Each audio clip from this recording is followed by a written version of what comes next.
belakangan ya. Oke, saya mau share dulu mengenai ketentuan detailnya ya. Sudah saya buatkan PPT-nya ya, biar nanti jelas dan Anda bisa buka juga nanti di Waskita ya. Kalau misal lupa.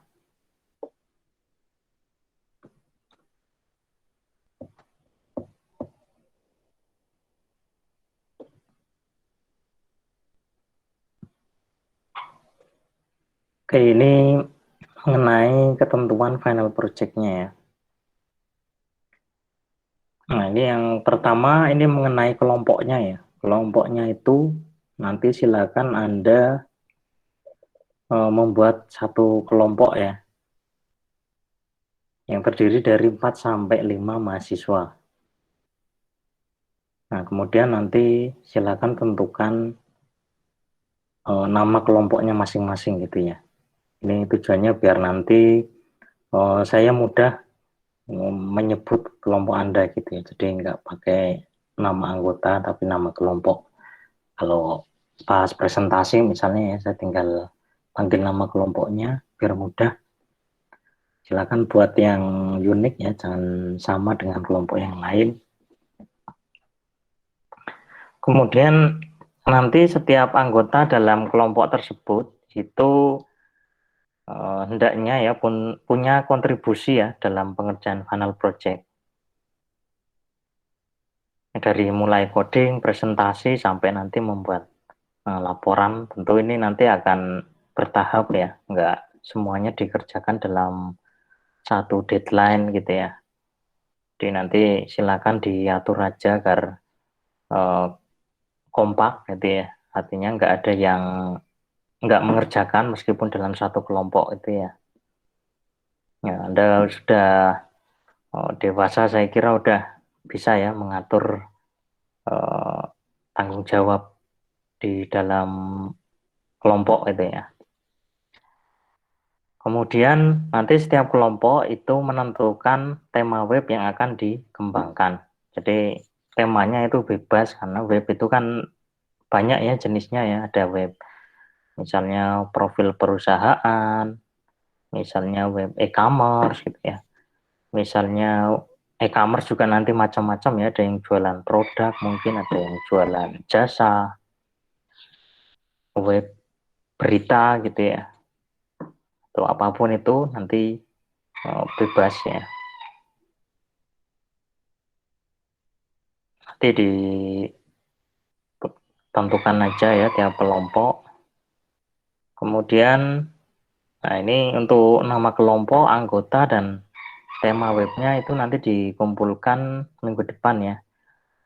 Nanti saya akan buat forum kecil gitu ya di Waskita yang masing-masing nanti bisa reply ya. Nanti cukup salah satu saja yang reply nama anggotanya, nama kelompok, dan temanya ya.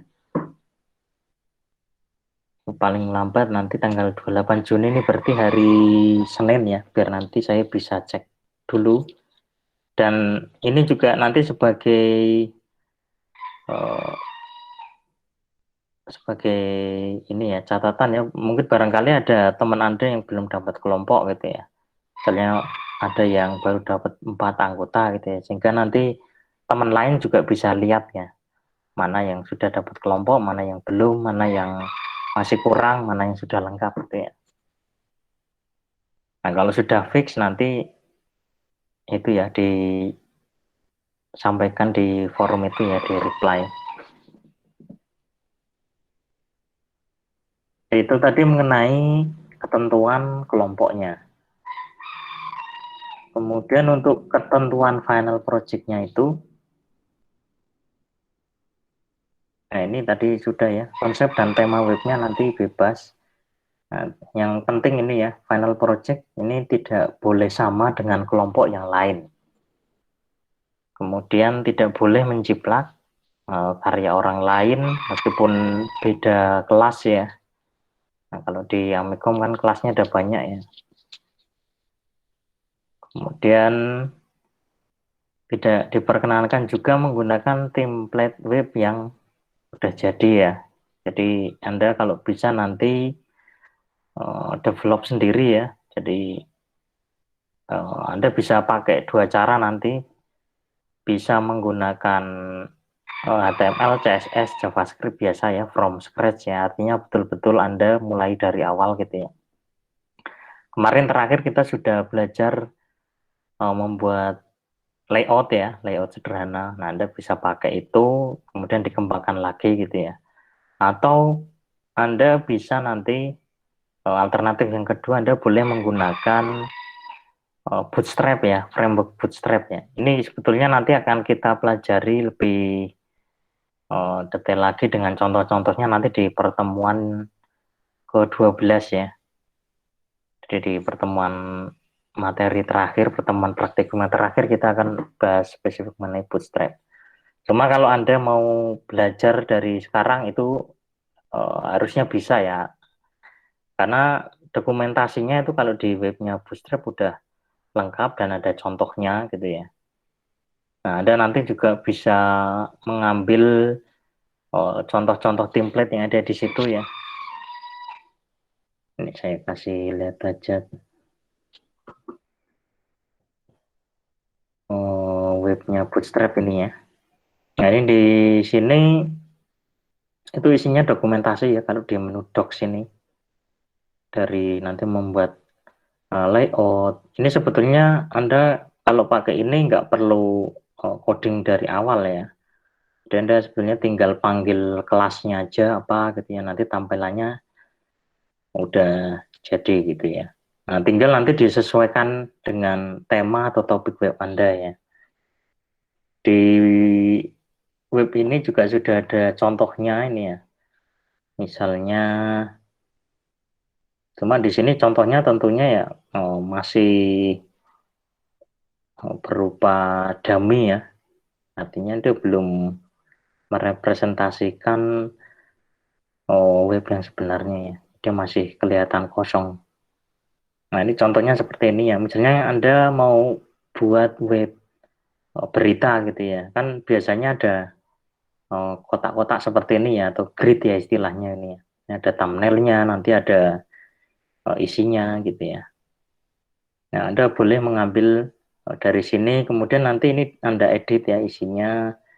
Ini mungkin belum ada logonya, Anda bisa masukin logonya di sini ya. Kemudian menunya ini, menunya kalau yang di sini ini pakai yang model seperti ini, tapi Anda nanti bisa edit ya, sehingga menunya itu jadi menu yang horizontal menu ya. Di sini juga ada nanti contohnya. Nah, ini ya, contoh-contoh menu. Nah, ya ini ada beberapa contoh ya.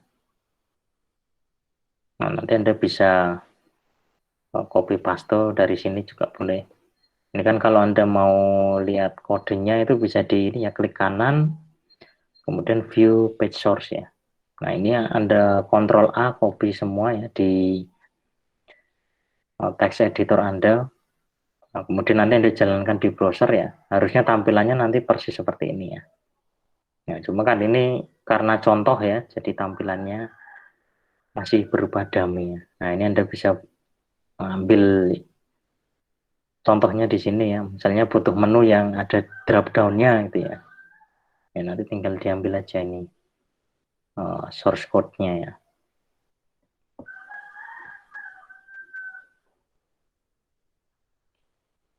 Ya, ini ada beberapa ya contohnya. Nah, ini ada contoh yang bentuknya blog gitu ya.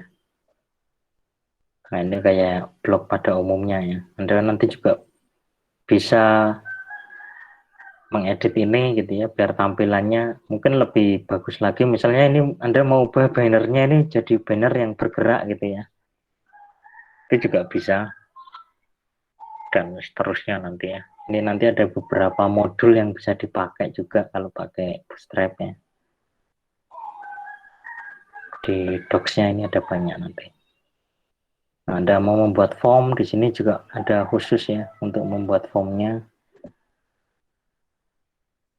Nah, ada contohnya, ada source code-nya gitu ya. Nanti tinggal disesuaikan aja.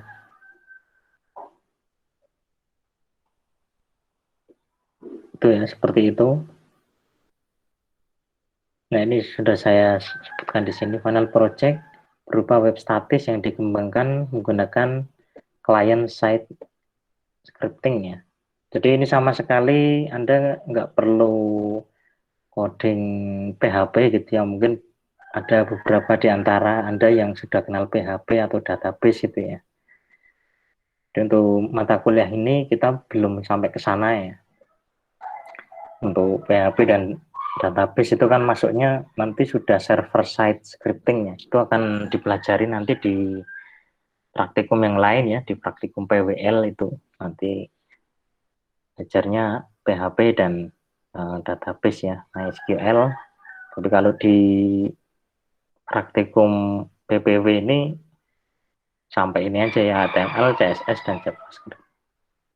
Nah, ini boleh menggunakan framework Bootstrap. Ini Bootstrap juga ini isinya ketiga bahasa ini ya, HTML, CSS, dan JavaScript.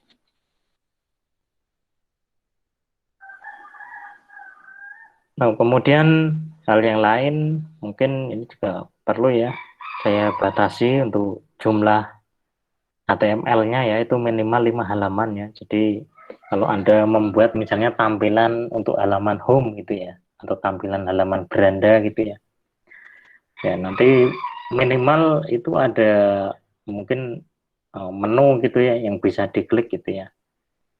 Nah, kan kalau diklik itu nanti masuk ke halaman yang lain gitu ya. Ya, itu minimal 5 ya. Bisa menu atau mungkin isinya ya yang bisa diklik. Nanti saat demo bisa ditunjukkan ya. Nah, nanti disesuaikan aja ini dengan fitur menu atau link website sesuai dengan tema web yang diambil. Kemudian web boleh mengandung elemen seperti ini ya, tabel, image, form, termasuk modul-modul yang disediakan oleh Bootstrap ya. Ini kalau Anda pakai Bootstrap ya. Nah, silakan nanti dikembangkan sekreatif mungkin dan dibuat semirip mungkin dengan web betulan ya. Jadi jangan pakai data-data dummy ya. Misalnya kayak yang ini ya, ini kan ini pakai bahasa Inggris yang kelihatan banget ya kali ini dummy ya. Anda nanti bisa isi dengan isi yang betulan gitu ya. Anda bisa ngambil juga nanti dari web lain gitu ya. Biar nanti kelihatan webnya itu seolah-olah tampilan dari web aslinya gitu ya. Jadi bukan dummy lagi ya. Kemudian untuk presentasi dan demo ini dilaksanakan pada 2 pertemuan terakhir ya. Pertemuan 13 dan 14. Nah, nanti saya akan sampaikan teknis presentasinya itu seperti apa gitu ya. Tapi nggak sekarang ya, karena kalau saya sampaikan sekarang nanti Anda bisa lupa gitu ya. Nanti saya sampaikan kalau sudah waktunya ya, sudah waktunya presentasi. Sebelum presentasi itu saya sampaikan. Oke, seperti itu ya. Saya kira udah cukup ini untuk ketentuannya. Ada pertanyaan mungkin? Nanti saya upload juga itu ya, ketentuan kelompok dan ketentuan final project-nya ya. Ada yang mau bertanya? Sebelum nanti saya alihkan ke asisten ya. Asisten hari ini itu ada siapa Dan nih? saya Pak, sama Mbak Elda. Oh ya, oh ya, ya Mbak Elda sama Mas Adit ya. Ilham Pak. Oh Mas Ilham ya. Oke oke.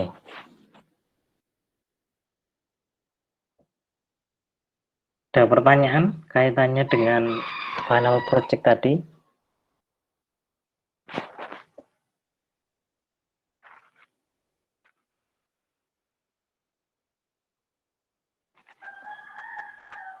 Yang ini nanti Jangan lupa ya, nama kelompoknya, anggota, dan tema. Anda juga kalau sudah fix ya anggotanya, Anda juga sudah bisa memikirkan atau mulai mendevelop webnya gitu ya.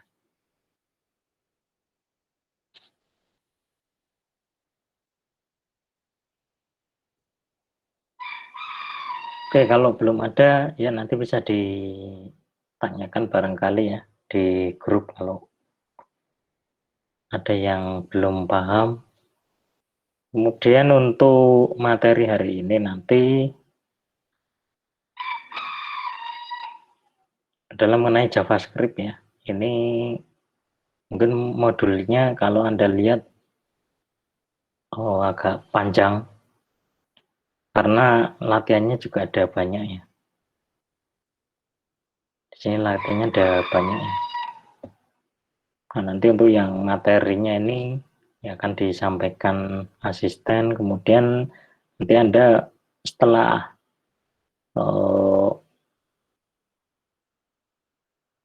melihat ini ya presentasi dari asisten, nanti Anda bisa langsung mengerjakan ini praktikumnya ya. Ini di sini ada berapa contoh ya? Contoh latihan ada 9, 10 dan kuis ya. Nah, karena ini agak banyak, mungkin deadline-nya nanti akan saya perpanjang ya sampai besok malam gitu ya. Teknisnya nanti seperti biasa ya, Anda ketik, kemudian Anda amati di browser masing-masing, kemudian hasilnya nanti bisa di-upload di Waskita ya. Seperti biasa, nah, deadline-nya sampai besok malam ya.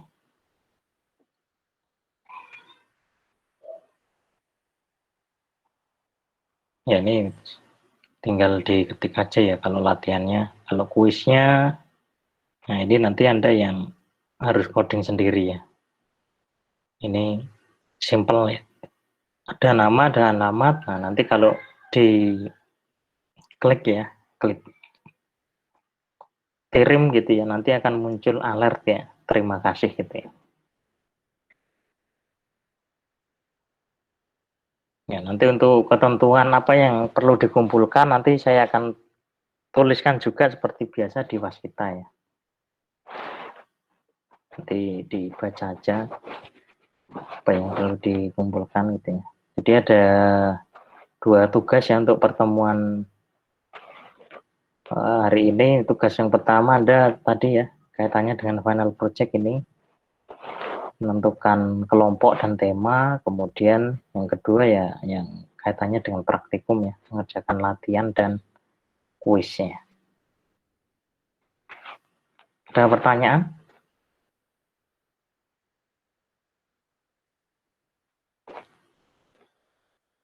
Belum ada pertanyaan, Pak.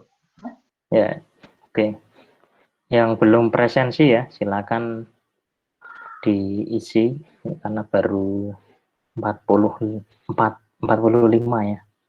Ini yang aktif di sini ada 50-an. Oke, kalau belum ada dilanjutkan dengan pembahasan materi praktikum ya. Ini akan disampaikan oleh asisten. Ya, silakan Mas Ilham dan Mbak Ilda ya. Baik, Pak. Oke, ya. Terima kasih. Saya ambil alih ya, Pak. Baik, teman-teman. Ntar kita share screen dulu ya.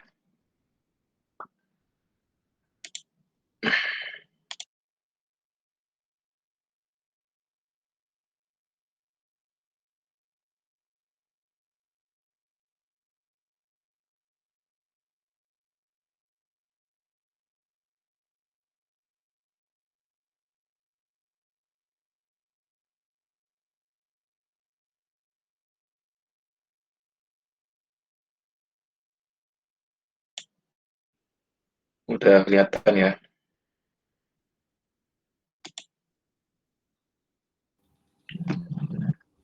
Sudah muncul. Baik. Assalamualaikum warahmatullahi wabarakatuh.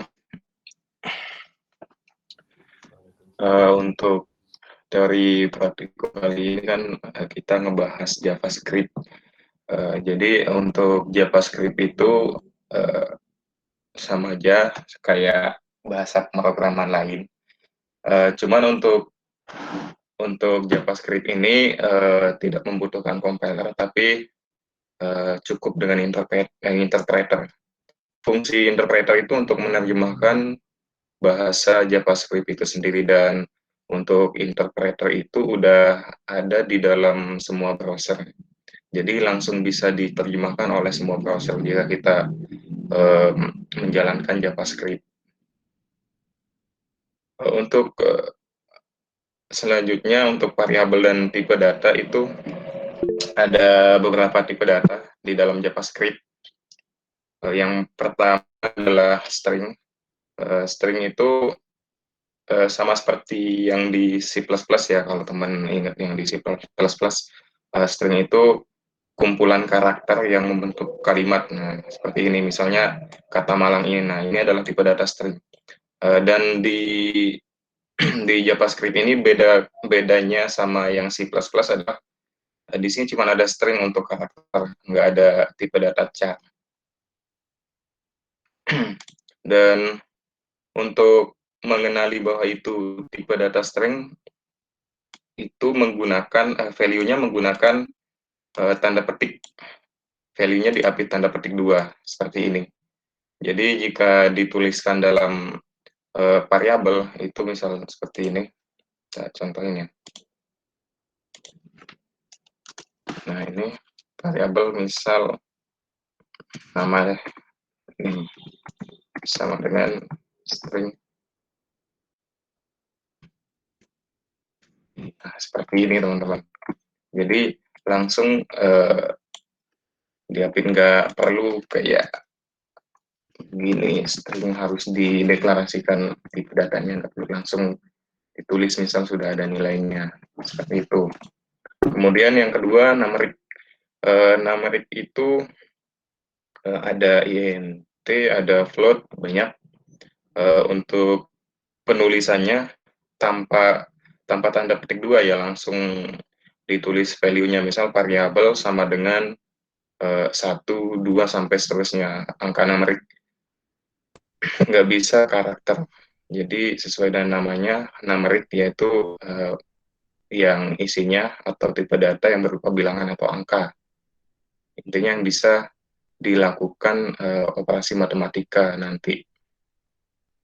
Dan bilangannya itu ada bilangan bulat dan bilangan pecahan. Yang dimana bilangan bulat menggunakan integer, dan yang pecahan float. Ini seperti ini. Yang ini, yang di modul ini, yang 0,0.43 ini kan maksudnya 0,43. Nah, ini adalah float, contoh float. Kalau untuk integer tinggal ini dibulatkan saja jadi 1 mungkin atau 2 begitu. Kemudian tipe data array atau variabel jamak. Array ini tipe data yang memiliki nomor array atau yang disebut indeks. Jadi value-nya itu banyak.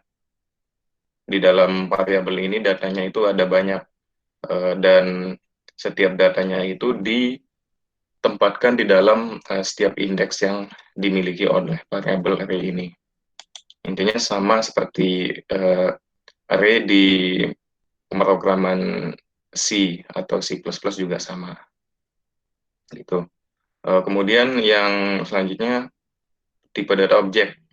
Nah, objek ini hampir mirip sama array nih. Tapi tipe datanya itu yang didefinisikan objeknya. Nanti ada contohnya kalau di latihan. Kemudian yang terakhir adalah booleans. Nah, booleans ini seperti kita ketahui, mungkin teman-teman udah banyak yang tahu juga, booleans ini cuma ada 2 nilainya, yaitu true dan false, untuk menentukan statement itu benar atau salah saja, seperti itu. Nah, berikut adalah contoh penulisan variabel ya. Yang pertama nih, yang seperti tadi Saya contohkan, ini variabel string, tipe data string, variabel bertipe data string. Nah, ini juga sama string walaupun pakai petik 1 ya. Untuk ini petik 1 maupun petik 2 sama aja untuk mengapit value atau nilai dari tipe data string. Kemudian yang ini tipe data numerik, tapi yang jenisnya integer, karena bilangan bulat kan, bukan pecahan. Kemudian yang di bawahnya float, yang numerik tapi jenisnya float, kalau pecahan 3,14 ya nilainya. Langsung penulisannya langsung tanpa harus diapit tanda petik. Kemudian tipe data integer, oh ya ini tipe data integer juga nih, yang ini. Lalu ini untuk boolean bisa nilainya cuma 2 ya, bisa 2, true atau false. Kalau di dalam bahasa mesin itu 1 atau 0, tapi nah ini kan kita sudah ke bahasa pemrograman, jadi nilainya bisa true atau false. Nah, kemudian ini array nih, array index pertama ini variabel tipe data, variabel array-nya yang bertipe data array. Cara penulisannya seperti ini. Dideklarasikan variabelnya, kemudian sama dengan new array, buka kurung, kemudian untuk mengisi setiap indeksnya seperti ini bisa. Banyak cara kok untuk menuliskan setiap indeksnya, maksudnya menuliskan isi dari setiap indeksnya, tapi ini salah satu contohnya. Nanti teman-teman bakal mungkin ada di latihan nanti. Nah, ini juga salah satu cara pengisiannya juga langsung di dalam buka kurungnya, di dalam kurungnya gitu. Kalau ini kan dideklarasikan dulu nih, baru kemudian dideklarasikan nilai setiap indeksnya begitu. Nah, kalau ini dideklarasikan variabelnya, kemudian langsung dengan nilainya. Sama juga dengan yang variabel provinsi. Kemudian, nah ini yang tadi kita singgung, yang mirip dengan array, objek. Ini tipe data objek. Contohnya seperti ini. Kalau array itu kan apa ya namanya? Array itu ada indeks dan di setiap indeks itu langsung nilainya. Nah, kalau ini ada nama variabelnya itu objeknya. Ini kalau disebut, kalau di dalam aturan tipe data objek namanya client ini disebut object name. Nah, yang kemudian di dalamnya ini kalau di array kan kita yang pertama ini sebutnya indeks, yang ini juga indeks gitu. Nah, kalau ini namanya kalau nggak salah property. Nah, di setiap properti itu ada nilainya. Misal properti nama ini nilainya itu pamungkas gitu. Kemudian properti kedua jenis kelamin. Kemudian ketiga ID gitu, dengan berikut dengan value-nya atau isinya. Oke, lanjut kemudian ke variabel. Penggunaan variabel pada JavaScript selalu dimulai dengan pendeklarasian nama variabel. Jadi di semua untuk semua variabel di JavaScript itu harus dideklarasikan dulu ya. Dengan pendeklarasian variabel, komputer akan menyediakan beberapa bagian memori untuk menyimpan nilai pada nama variabel tersebut. Jadi sudah disediakan nanti untuk memori untuk menyimpan nilai dari kenapa itulah kenapa variabel itu harus dideklarasikan dulu, karena itu untuk kayak ngebooking atau menyediakan, kita menyediakan nih, kita harus menyediakan memori segini nih sesuai dengan tipe datanya untuk nanti kita simpan nilai di sana, entah itu kalau string kita simpan karakter atau kalimat gitu, kalau tipe datanya numerik kita nyimpennya angka, atau objek kita nyimpennya kayak gini, atau array gitu kita nyimpen array gitu. Begitu. Jadi intinya pendeklarasian variabel itu untuk kita menyediakan memori untuk kita apa ya bahasanya, ngebooking kita ngebooking memori itu untuk kita masukkan nilai nanti gitu. Atau kalau yang statis langsung kita masukkan nilainya. Jadi memori itu digunakan untuk menyimpan nilainya. Untuk aturan pendeklarasian variabel ada 4 ya ini. Yang pertama, nama variabel harus dimulai dengan huruf. Jadi nggak bisa angka tuh. Kayak harus huruf seperti ini. Nah, ini huruf kayak ini bisa kita tulis seperti ini, par, atau langsung bisa juga. Salah, maaf, yang ini. Nah, ini par, nama variabelnya name. Atau bisa aja langsung kayak name sama dengan Budi, seperti itu. Kemudian yang kedua, nama variabel juga dapat dimulai dengan simbol yang ini, simbol dolar ya, kalau saya sebut ini, simbol dolar dan underscore. Yang ini, simbol dolar ini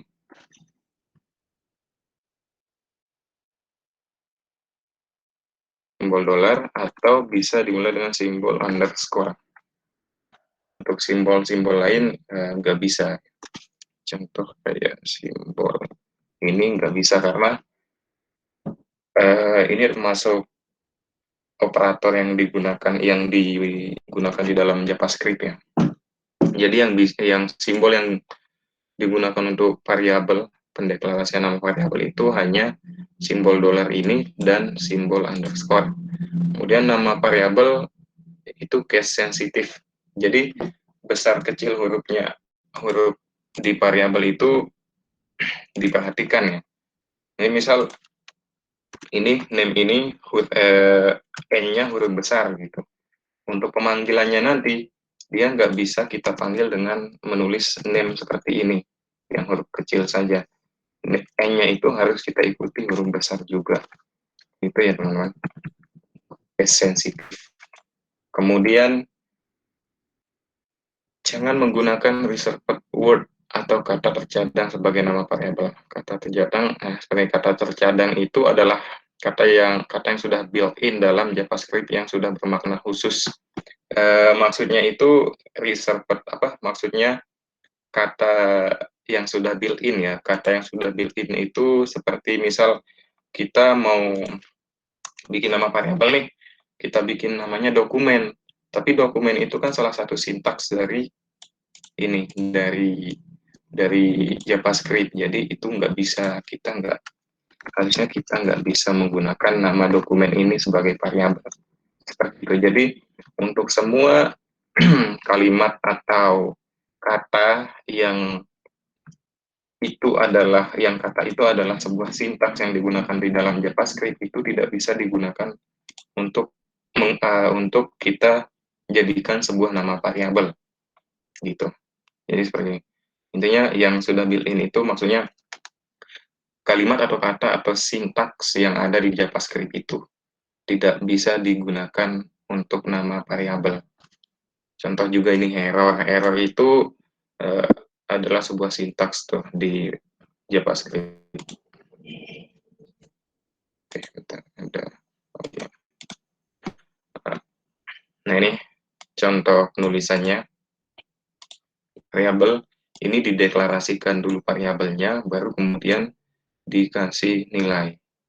Jadi dideklarasikan dulu par mata kuliah. Nama variabelnya adalah mata kuliah. Kemudian baru diisikan mata kuliah sama dengan, nah ini tipe datanya adalah string. Yang contoh kedua yang langsung ada isinya nih, pendeklarasian sekalian isinya. Nah, yang kedua ini sama aja, tapi ini mendeklarasikan sekalian menuliskan isi variabel, tapi bukan satu variabel doang, ada 1, 2, 3, 4 ya. Ada variabel mata kuliah, jurusan, variabel kode, dan SKS. Nah, SKS ini tipe datanya integer nih. Yang lainnya itu string semua.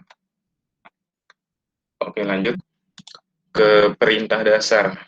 Perintah dasar JavaScript itu ada beberapa, ada 1, 2, 3, 4, 5. 5 ya, ada 5. Nah, yang pertama itu assignment. Assignment adalah proses memasukkan data ke dalam variabel tunggal atau variabel jamak, atau proses pengisian variabel dengan data. Proses pengisian variabel dalam JavaScript menggunakan tanda sama dengan, nah ini, assignment ini ya proses kita ngisi nilainya begitu. Kita ngasih nilai itu variabel, assignment namanya. Yang dimana variabel itu kalau kita ngomong statis dan dinamis itu proses kita mengisi nilai variabel yang programnya itu statis gitu. Jadi ini kita nulis nama nih, kemudian kita tulis sama dengan kemudian isinya itu adalah contoh assignment, proses assignment ya, proses memasukkan data variabel tunggal gitu. Satu variabel seperti ini.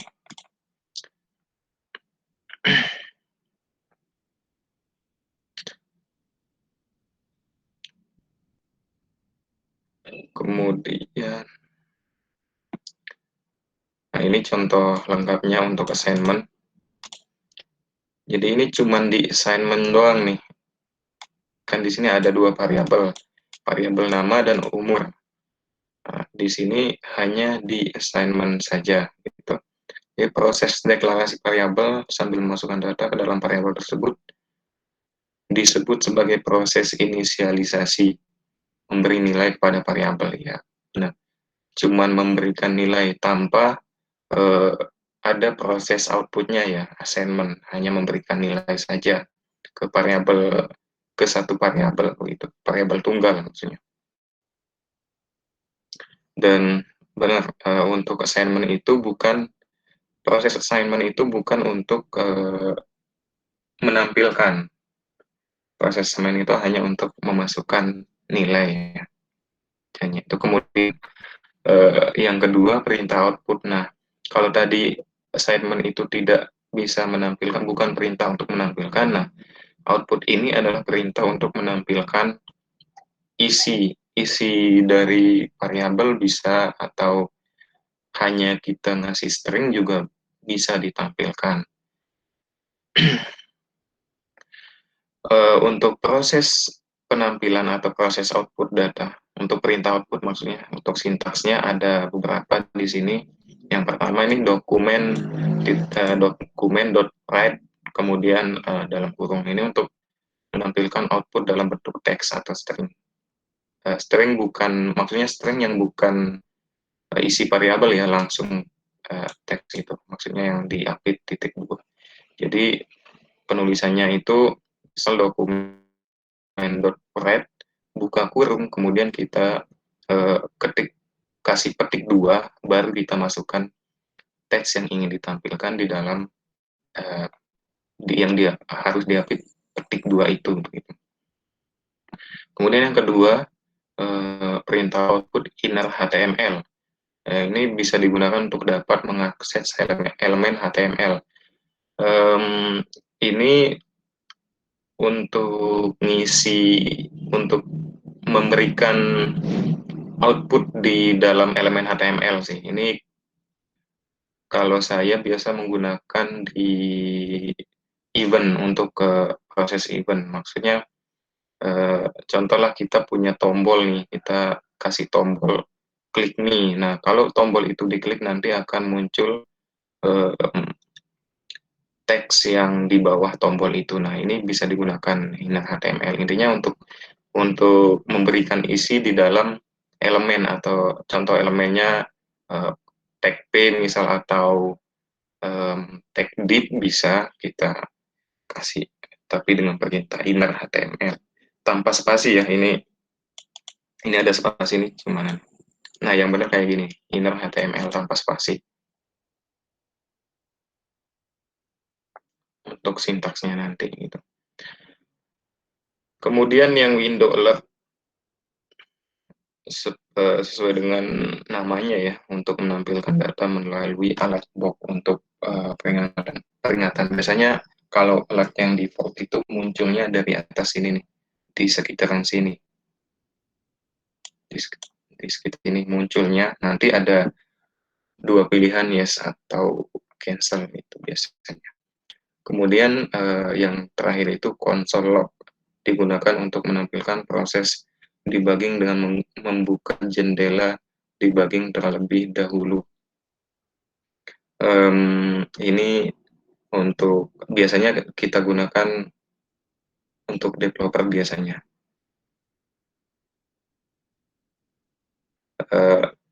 Setelah itu berikut contoh dari proses output dari dokumen read ya. Yang ini yang bilang seperti yang saya bilang tadi, penulisannya seperti ini, dokumen.read buka kurung petik 2 baru isinya. Nah, ini isinya. Isi dari outputnya ada tulisan nama, kemudian ditambah variabel, baru tutup kurung. Nah, untuk ini cara menggabungkan antara teks dan variabel ya. Dihubungkan dengan tanda plus. Ini juga di dokumen read ini bisa kita kasih elemen HTML jika kita mau kayak contoh memberikan break line atau garis baru setelah tulisan nama itu. Nah, ini yang inner HTML. Get element by ID. Nah, inner HTML nama. Nah, tulisan ini, output dari perintah ini akan muncul di elemen yang mempunyai ID demo, yang value ID-nya demo. Misal ada tag P yang ID-nya, value dari ID-nya itu demo, maka si teks ini akan muncul di dalam elemen HTML dengan ID demo tersebut. Semuanya ya sebenarnya. Ini untuk menentukan di mana dia akan ditampilkan, di bagian mana, di elemen mana gitu. Nah, ini untuk apa yang akan ditampilkan. Ada tulisan nama, kemudian isi dari variabel nama. Kemudian untuk alert di ini contoh ininya sih, penulisan alertnya juga banyak cara untuk penulisannya yang lain, tapi ini salah satunya juga. Bisa kita deklarasikan fungsinya dulu, tapi bisa juga di dalam atribut ininya, elemen HTML-nya seperti ini. Nanti ada contoh. Selanjutnya proses prompt. Nah, prompt ini untuk kita membuat ini ya, fungsi dinamis di dalam JavaScript. Jadi JavaScript memiliki perintah dasar yang digunakan untuk menerima input yang akan diproses. Jadi prompt ini merupakan perintah input data. Perintah ya, yang diminta menginputkan data itu adalah itu sendiri. Jadi dengan kata lain, prompt ini untuk membuat fungsinya dinamis. Nah, contoh penulisan prompt itu seperti ini. Kita deklarasikan nama variabel dulu, baru sama dengan kemudian perintah prompt-nya. Diikuti buka kurung. Kalau mau jika ingin menuliskan menampilkan teks, jadi tinggal dikasih string seperti ini, kemudian koma baru nilainya, gitu. Nanti teman-teman akan ada contoh ini. Kemudian objek, sama kayak tipe data yang tadi ya, objek. Objek itu sebuah variabel yang memiliki banyak value. Nah, untuk aturan dari objek itu sendiri, yang pertama ada object name, yang dimana object name itu adalah nama variabelnya itu sendiri. Kemudian nama propertinya seperti yang saya bilang tadi, ini adalah propertinya. jenis ini adalah properti dari mobil, dari objek mobil. Warna ini adalah properti dari objek mobil. Dan tahun underscore keluaran ini adalah properti dari mobil. Untuk aturan penulisannya seperti ini. Jadi, untuk nanti dipanggil, jika kita ingin memanggil si objek ini, untuk ditampilkan beberapa propertinya gitu di browser, nanti tinggal seperti ini aturannya. Kita panggil dulu nama objeknya, kemudian dihubungkan dengan titik, lalu nama propertinya.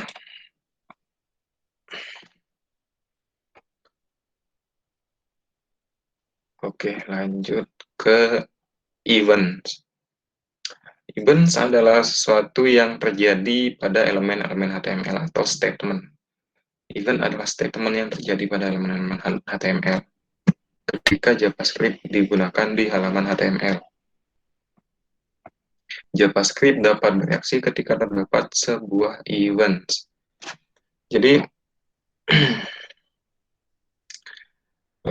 maksudnya events ini adalah sebuah fungsi JavaScript yang akan dijalankan ketika sebuah misal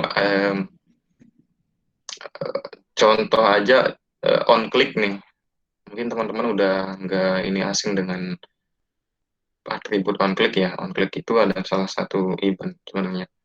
Nah, ini contoh kita punya button nih, kalau kita klik button ini akan terjadi misal browsernya akan kemana, atau mungkin browsernya akan menampilkan animasi apa gitu di browser nanti. Nah, itu adalah events namanya.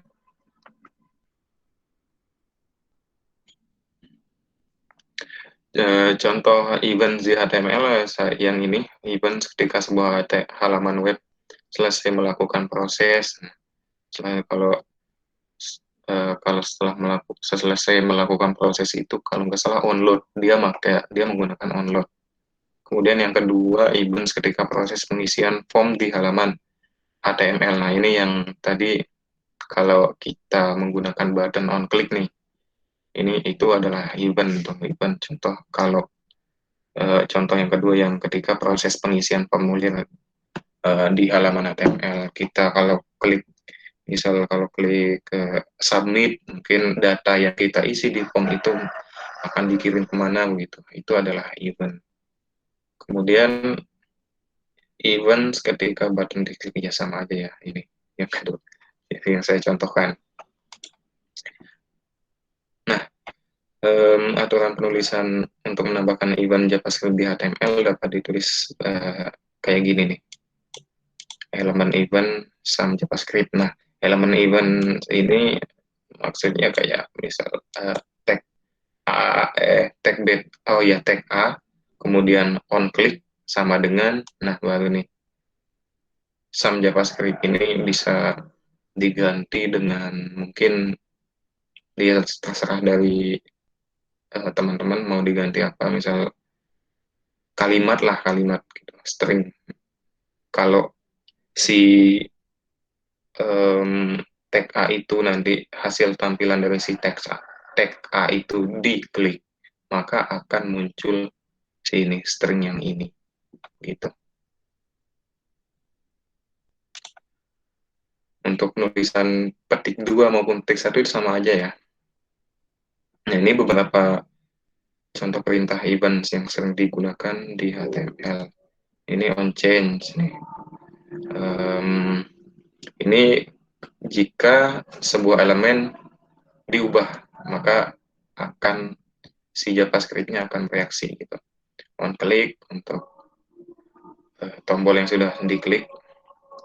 On mouse over ini kalau ini mouse kita mengarah ke sebuah elemen HTML yang ada JavaScript-nya, maka JavaScript itu akan bereaksi sesuai dengan statement yang ada di dalam fungsinya. Kemudian on mouse out. Nah, jika ini on mouse out ini kebalikan dari on mouse over. Kalau kursor mouse kita tidak sedang menunjuk elemen yang ada JavaScript-nya itu yang ditunjuk oleh JavaScript.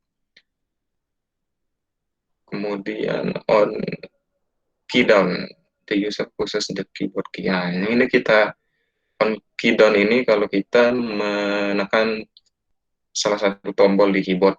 Onload ini sangat yang kayak tadi nih, yang ketika sebuah halaman web selesai melakukan proses nih, akan sebuah JavaScript dengan event onload ini akan bereaksi kalau halamannya sudah selesai di load gitu.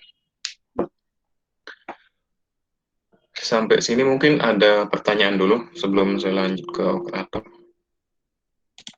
dari teman-teman. Kalau saya sendiri sudah sangat jelas, Mas Ilham. Oke. Baik, terima kasih Mas Fajar ya. Kita lanjut ya berarti. Kemudian untuk selanjutnya ada operator di dalam JavaScript. Untuk operator di dalam JavaScript ini sama aja dengan operator yang ada di bahasa pemrograman lain. Contoh kayak di PHP, di C++ gitu.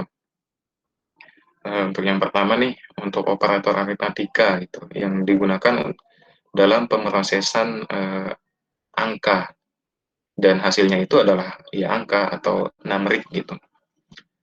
Yang pertama nih, plus untuk penjumlahan gitu. Contohnya seperti ini dan hasilnya. Nah, contohnya yang dijumlahkan itu angka dengan angka, yang maka hasilnya angka. Belum pernah sih ada yang string. Kemudian minus atau apa ya kurang untuk pengurangan lah. Ini untuk pengurangan, nah seperti ini. Kemudian ini kalau yang biasanya kita sebut perkalian ya, tapi simbol ini, oh ya, simbol asterik ya, kalau nggak salah namanya simbol asterik. Ini ada di angka 8 nih di keyboard. Untuk perkalian sama aja ya kayak C++ maupun yang lain. Nah, yang ini untuk pembagian yang garis miring.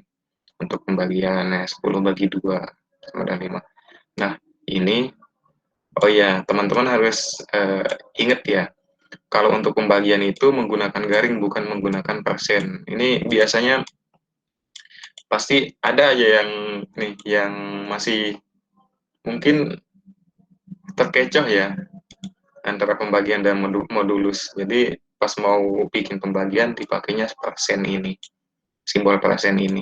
Kalau simbol persen ini untuk pembagian sisa ya, contoh untuk menentukan bilangan ganjil genap sih di pemrograman bisa.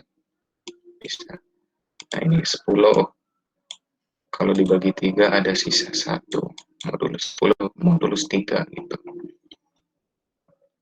Ya seperti itu. Untuk operator aritmatika ya, sama aja, semua bahasa pemrograman sama. Kemudian kedua, operator perbandingan. Nah nih, perbandingan biasanya dipakai di percabangan ya, percabangan. Ini sama dengan. Ada 2 simbol sama dengan, yang artinya ya itu sama dengan gitu. Misal ada variabel X isinya 3, variabel Y isinya 2 gitu. Nilainya 2. Nah, X sama dengan Y. Maksudnya 3 sama dengan Y. True atau false? Nah, enggak mungkin dong 3 sama dengan 2. 3 itu lebih dari 2. Jadi, hasilnya ya false. Gitu. Kemudian ini tidak sama dengan. Simbol tanda seru ini artinya not atau tidak. Jadi ini sama dengan. Jadi bacanya tidak sama dengan. Nah, sesuai yang tadi, X sama dengan 3, Y sama dengan 2. Jika X tidak sama dengan Y, apakah X tidak sama dengan Y? Ya benar, hasilnya true. Karena 3 tidak sama dengan 2. Nah, ini lambang apa ya namanya? Pokoknya ini lebih besar. Sebentar, Mbak El bisa tolong di ini nggak? Halo,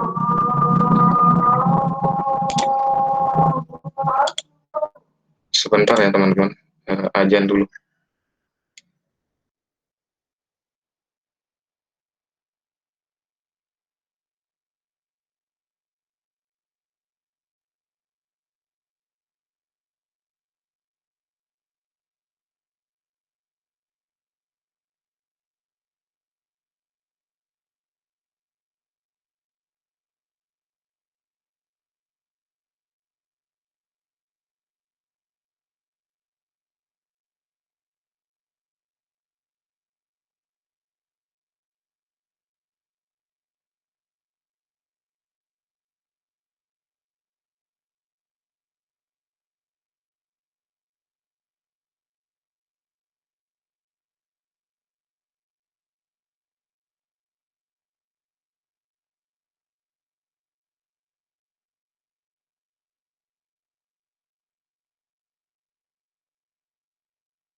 Oke, baik, saya lanjutkan ya.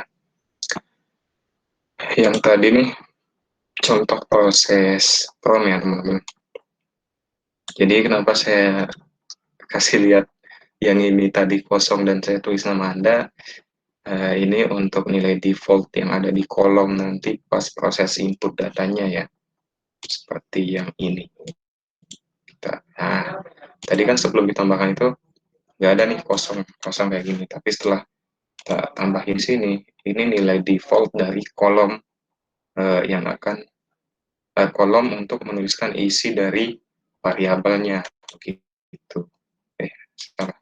Nah, yang ini langsung ada ini kan, tuh, ini, oke, oke, nah, kan, nah, untuk proses tampilan ini, proses output nama Budi terus umur 90 ini dilakukan oleh sintaks yang ada di baris 12 dan 13 ini, dokumen write, yang dimana tadi kan sudah kita bahas dokumen write itu untuk output gitu. Oke, lanjut ke bahasan yang tadi aja. Nah, kemudian ya operator perbandingan ya, yang ini untuk lebih besar gitu. Contohnya seperti ini, X sama dengan 3, Y 2, 3 lebih dari 2. Ya, benar, jadi hasilnya true. Kemudian yang ini lebih kecil dari atau kurang dari gitu. Contohnya, X kurang dari Y atau 3 kurang dari 2. Enggak dong, karena 3 itu lebih besar dari 2, bukan lebih kecil. Jadi hasilnya adalah false gitu. Kemudian ini lebih dari atau sama dengan maksudnya. Kan kalau yang satu, yang tanpa sama dengan itu lebih dari doang, atau lebih besar gitu. Nah, kalau yang ini lebih dari dan simbol sama dengan, maksudnya adalah bacanya lebih dari atau sama dengan gitu. Jika X ini 3 dan Y ini 2, maka kalau pernyataannya seperti ini hasilnya akan true. Karena apa 3 itu ya memang lebih dari 2. Jadi salah satu dari operator ini tercapai gitu. Memang sama dengan itu tidak tercapai karena 3 tidak sama dengan 2, tapi lebih besar ini tercapai karena 3 lebih besar dari 2, maka hasilnya akan true. Atau kita taruh nih si X ini nilainya 2, Y ini juga 2. Terus kita kasih dengan operator lebih dari atau sama dengan ini. Apakah nilainya true atau false? Mungkin ada yang tahu jika X sama dengan 2 dan Y sama dengan 2 dan X lebih dari atau sama dengan Y ini hasilnya true atau false? Halo?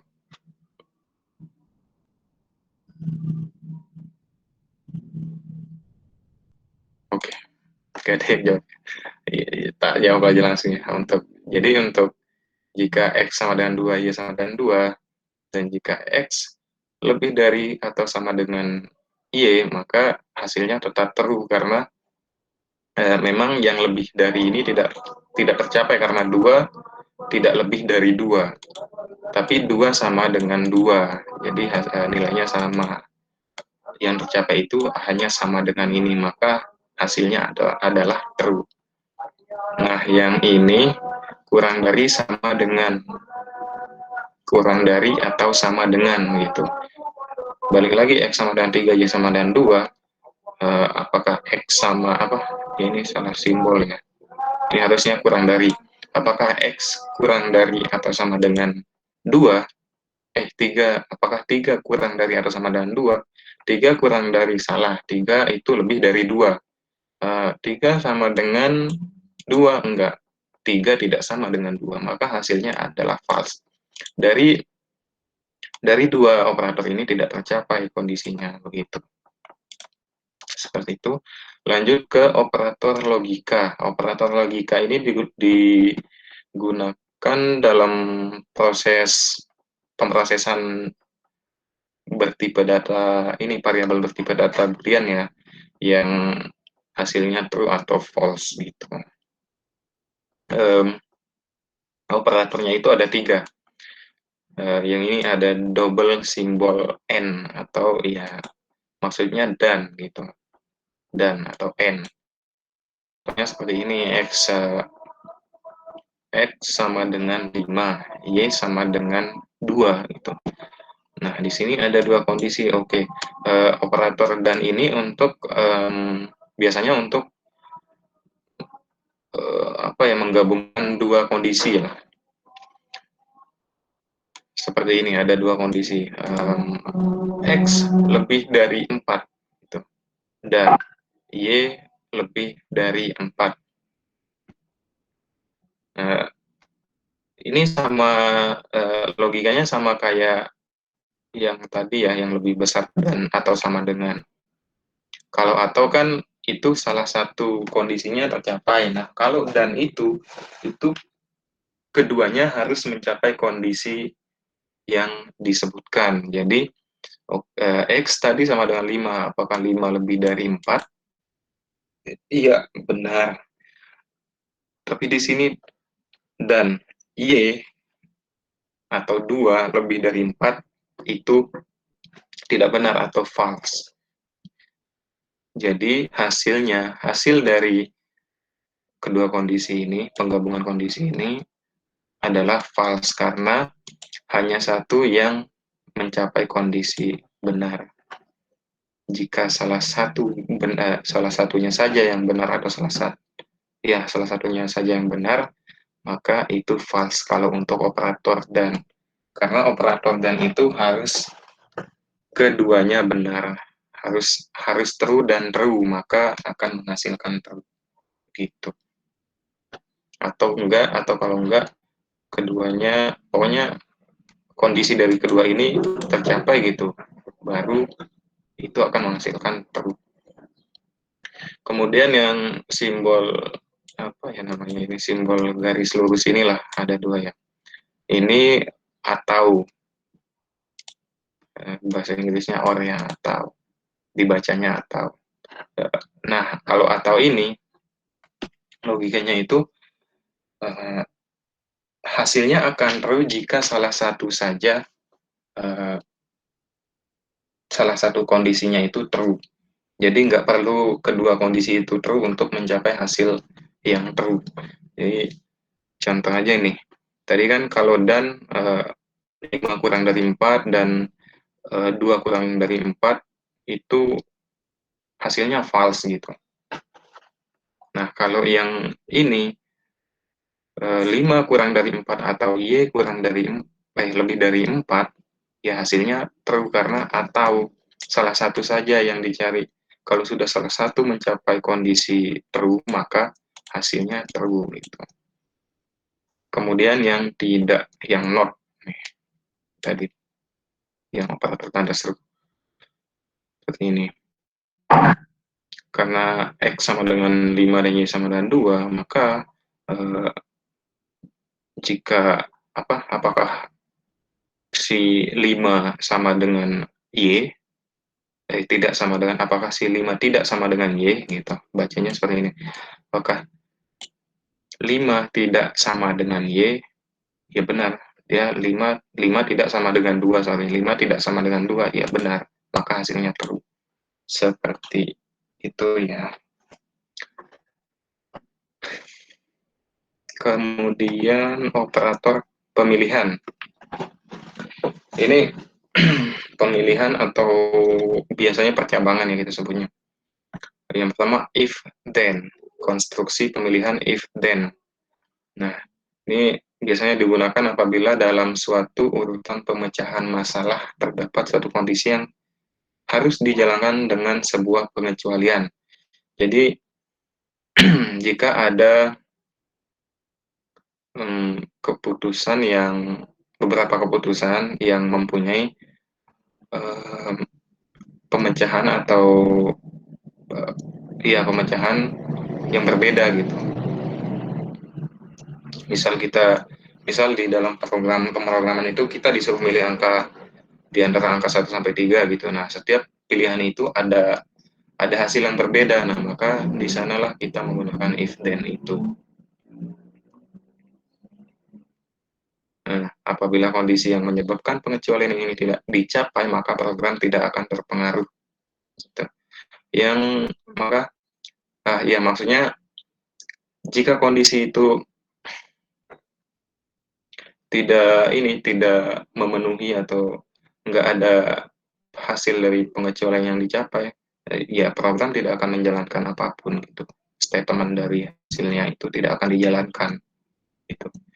Kemudian yang switch sama kalau untuk switch ini pada kasus tertentu proses penyelesaian masalah akan memiliki banyak kondisi yang mengakibatkan generalisasi penyelesaian masalah menjadi lebih rumit karena mempertimbangkan banyak kondisi. JavaScript memiliki kontribusi pemilihan urutan pemilihan yang ditentukan oleh kondisi yang dapat menghasilkan banyak kemungkinan nilai yang dihasilkan. Ya, nah ini proses pemilihan penyelesaian masalahnya itu diurutkan, dipertimbangkan sesuai dengan kondisinya nanti. Sama aja untuk kondisi awal pasti ada beberapa pilihan yang memang setiap pilihan itu memiliki kondisi yang berbeda-beda gitu, pemecahan yang berbeda-beda. Nanti di akhir ada contohnya. Lanjut ke perulangan. Perulangan yang pertama itu while. While digunakan untuk melakukan pengulangan suatu kelompok perintah berdasarkan suatu kondisi dengan pemeriksaan kondisi dilakukan di awal. Ya, kalau yang kita kenal kan ada do while gitu. Nah, kalau ini while do nih yang dimaksud. Karena dia memeriksa kondisinya dulu baru melakukan statement yang kita masukkan lah gitu. Seperti ini contoh. Ini ada variabel i nilainya 1 gitu. Nah, ini kondisinya dulu yang dicek di awal. While while i kurang dari atau sama dengan 10. Ketika nilai i kurang dari atau sama dengan 10, maka lakukan ini proses output. Yang ditampilkan apa? Yang ditampilkan teks yang ini. Ini pengulangan ke i, maka i ini akan berubah setiap perulangannya nilainya karena di bawahnya setelah dilakukan statement ini ada proses aritmatika di sini yang i plus plus penambahan nilai dari i satu tingkat gitu sampai kondisi ini tercapai. Intinya while itu pengecekan kondisinya di awal aja begitu. Jadi seperti ini while. Kalau do itu kan kalau do while itu kita statement ini dulu gitu, statement yang dua ini dulu dia melakukan statement yang dua ini documented sama i plus plus ini, baru di bawahnya ada while dengan kondisi yang ini. Bisa dibayangkan lah ya. Nah, contoh, kayak gini nih, do while. Do while itu melakukan dulu nih, ini contohkan tadi, dokumen write, kemudian ada i plus plusnya, statement nih, dua statement yang dijalankan dulu. Baru kemudian dia ngecek kondisinya, apakah i itu sudah masih memenuhi kondisi atau sudah tidak memenuhi kondisi gitu. Begitu saja sih bedanya. Masih umum lah untuk perulangan. Kemudian untuk for digunakan untuk menyatakan pengulangan yang telah diketahui berapa kali jumlah pengulangan yang harus dilakukan. Nah, for ini selain pengecekan kondisi ya di awal, nah dia juga menentukan nih mau berapa kali si perulangan ini akan dilakukan gitu. Di dalam ini di awal, semuanya di awal dari proses penambahan nilai dari variabel kondisinya gitu, dari kondisinya kapan si perulangan akan berakhir, kemudian pendeklarasian atau assignment dari variabel kondisinya gitu. Baru kemudian di dalamnya ada statement gitu ya, kurang lebih seperti itu. Kemudian untuk validasi, biasanya untuk memvalidasi form. Ini contohnya semuanya dari yang assignment sampai terakhir, contohnya ada di sini ya.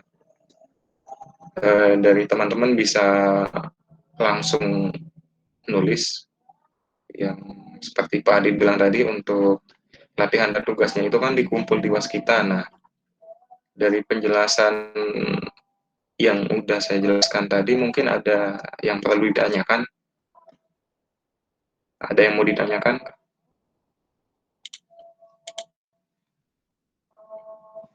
Halo? Latihannya disalin seperti biasa kan, Kak? Iya, benar. Kalau latihan kan tinggal ini nggak bisa dikopas ya, tapi ya ikutin aja gitu. Diikutin semuanya sampai ini ya. Bentar, Mas. Sampai dua. Nah, sampai ini nih. Latihan form gitu. Oh iya, Nah, makasih Kak. untuk validasinya itu ini sih, untuk validasi itu masuk ke kuis. Jadi nggak ada latihannya nih di sini nih sebenarnya. Apa sebentar, aku ada contoh ya.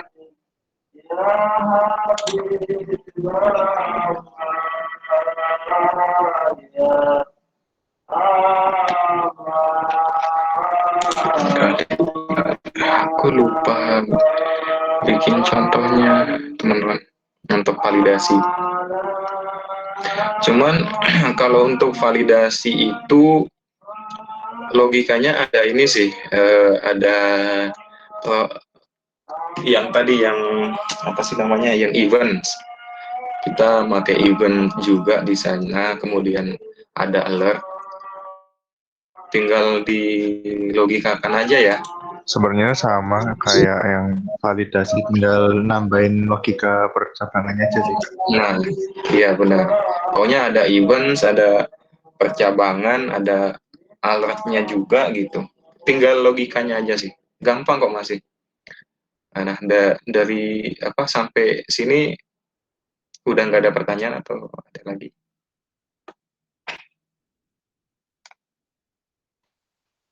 Kalau dari saya tidak ada pertanyaan, Mas Ilham. Mungkin kalau mungkin ada pertanyaan di sambil jalan nanti di grup atau Oke, Japri. oke, makasih Mas Fajar. Sami-sami. Kalau ada pertanyaan seperti yang Mas Fajar bilang ya teman-teman, silakan di grup ataupun Japri langsung aja. Selama selama saya luang pasti tak ini kok respon. Untuk final project-nya semangat ya. Baik, kita ini aja cukup untuk penjelasan hari ini. Kalau ada salah kata atau kekurangan dalam penjelasan, mohon dimaafkan ya. Untuk teman-teman yang sudah memperhatikan, terima kasih. Jaga kesehatan selalu. Kemudian semangat belajarnya, semangat final project-nya. Terima kasih. Untuk hari ini saya cukupkan. Sekian. Assalamualaikum warahmatullahi wabarakatuh. Waalaikumsalam.